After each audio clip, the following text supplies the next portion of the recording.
Joining the conversation is our civil rights attorney slash defense attorney who has been practicing for the last 30 years. Roger Archibald, are you there? Unmute your mic, Roger.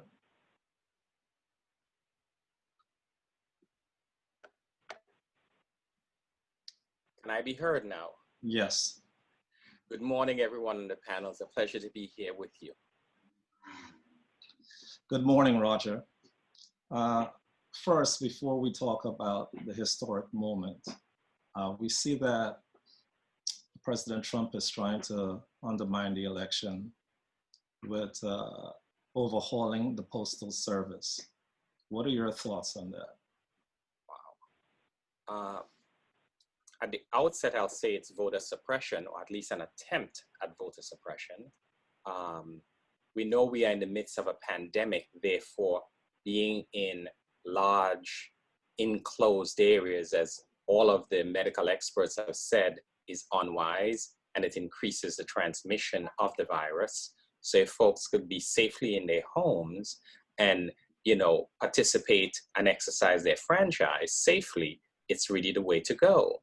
Now, what he's threatening to do is not to so much defund them, but not to fund them.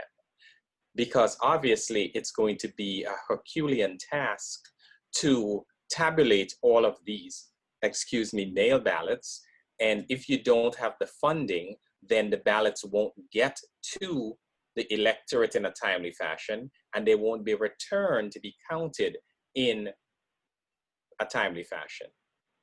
Our president is of the view that mail-in ballots is fraught with fraud, but he has no, whether it's anecdotal or hard and fast proof that that is correct. We have several states in this union that do have mail-in ballots for their local elections and their statewide elections, and they have no evidence of this mass voter fraud that the president is speaking of. To say something is one thing, but to have proof is something else, and he has no proof of it.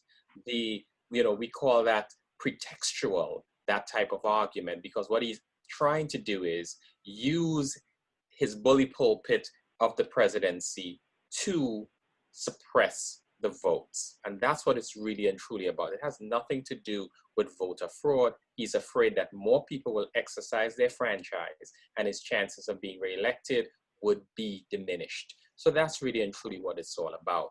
So if this government has any backbone or chutzpah or what have you, they would come out in force against what he's trying to do and create the funding for the post office. Because at the end of the day, yeah, he signs off on it, but it's the Congress that puts forth that. And right now, I don't know if we had our